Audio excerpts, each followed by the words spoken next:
टुनटुनी चिड़िया एक जंगल में कुरकुरे मोमोज का दुकान चलाया करती थी।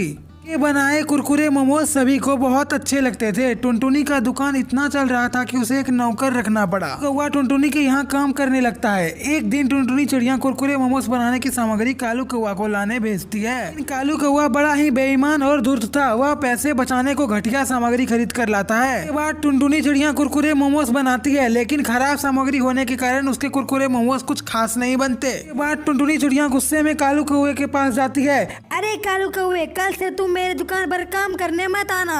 उसके बाद से टुनटुनी चिड़िया अकेले ही कुरकुरे मोमोज बना रही थी। वहाँ एक चिड़िया आती है और टुनटुनी चिड़िया से कहती है, बहन सुनो, क्या तुम मुझे काम पर रखोगी? मेरे बच्चे बहुत दिनों से भूखे हैं। टुनटुनी चिड़िया को दया आ जाती है और वह टुनी चिड़िया को काम पर रख लेती है। कुछ दिन बीते, टुनी चिड़िया भी कुरकुरे मोमोज बनाने में उस्ताद हो जाती है। तभी वहाँ पर कालू कौवा आता है। वाह अरे टुनटुनी, तूने मुझे काम से निकालकर इस भिखारन को रखा। टुनी चिड़िया कहती है, अरे कौवे बकवास मत कर और यहाँ से निकल। उसके बाद कौवा कहता है, अरे छोड़ो छोड़ो, मुझे एक प्लेट कुरकुरे मोमोज खिलाओ। उसके बाद कालू कौवा कुरकुरे मोमोज खाकर वहाँ से निकल जाता है। दिन टुनी चिड़िया लेट से दुकान पर आती है, लेकिन टुनी चिड़िया दुकान को खोलकर अच्छे से कुरकुरे मोमोज बना रही थी। टुनटुनी चिड़िया आती है और वह भी कुरकुरे मोमोज बेचने लगती है। तभी वहाँ चील आता है, लेकिन चील कुरकुरे मोमोज खाता है, लेकिन उसे कुरकुरे मोमोज बहुत तीखा लगता है। उसके बाद टुनटुनी चिड़िया भी कुरकुरे मोमोज खाती है, उसे भी बहुत तीखा लगता है। के बाद टुनटुनी चिड़िया टूनी से कहती है, अरे टूनी, कुरकुरे मोमोज तो तुमने ही बनाए थे ना?